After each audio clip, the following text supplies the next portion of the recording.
Programang ito ay rated SPG. Striktong patnubay at gabay ng magulang ang kailangan. Maaaring may masiselang tema, lengguwahe, karahasan, sexual, horror o droga na hindi angkop sa mga bata.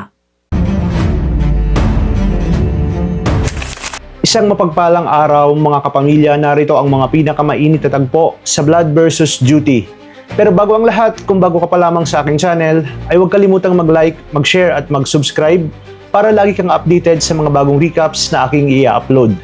Habang nagmamaneho si Lara papunta sa bahay ng kanyang ama-amahan, wala pa rin siyang kaalam-alam na palihim pala siyang sinusundan ni Jalil.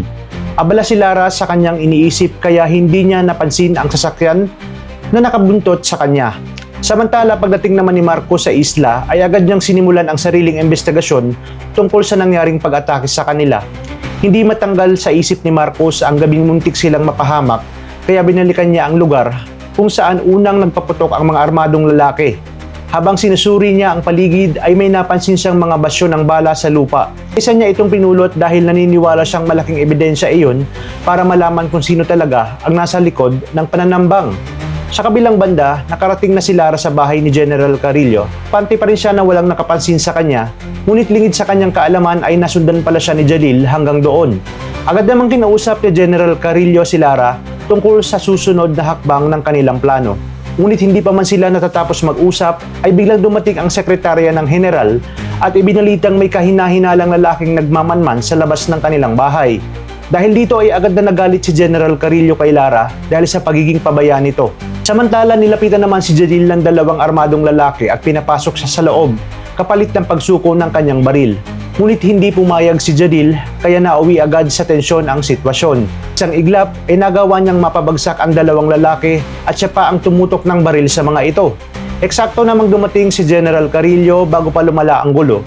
Agad silang pinatigil habang halatang nanggigigil sa galit si Lara dahil nabisto ang pagsunod ni Jalil sa kanya. Pinapasok naman ni General si Jalil sa loob ng bahay ngunit ramdam agad ang matinding tensyon sa pagitan nilang dalawa. Diretsahang tinanong ni General Carillo si Jalil kung bakit ito nasa labas ng kanyang bahay, kung nag-iispiya ba ito laban sa kanya. Kahit kinakabahan ay hindi nagpahalata si Jalil, alam niyang mapanganib si General Carillo at kayang basahin ang bawat kilos niya. Sunod-sunod ang naging tanong ng General tungkol sa background ni Jalil. Taka pa ito kung bakit ngayon lamang niya narinig ang pangalang nito, gayong bahagi ito ng SID. Ngunit kalmado lamang na sumagot si Jalil at sinabing nasa official records ang lahat ng impormasyon tungkol sa kanya. Lalong naghihinala si General Carillo nang sabihin niyang halos puro redacted ang files ni Jalil. Dahil dito ay tila nagsubukan ng tapang ang dalawa, nagbabala si Carillo na kaya niyang malaman ang lahat ng itinatago ni Jalil kung gugustuhin niya. Ngunit matapang namang sumagot si Jalil na wala siyang kinatatakutan dahil wala siyang illegal na ginagawa. Nang tanungin siya kung ano talaga ang pakay niya sa SID ay sinabi niyang gusto lamang niyang malaman ang buong katotohanan. Makahulugan naman ang sagot ni General Carillo. Ayon dito, hindi lahat ay may kakayahang makita ang katotohanan kahit nasa harapan na nila ito. Sa sinabi ni Carillo ay lalo lamang naghinala si Jalil na may malaking lihim itong itinatago.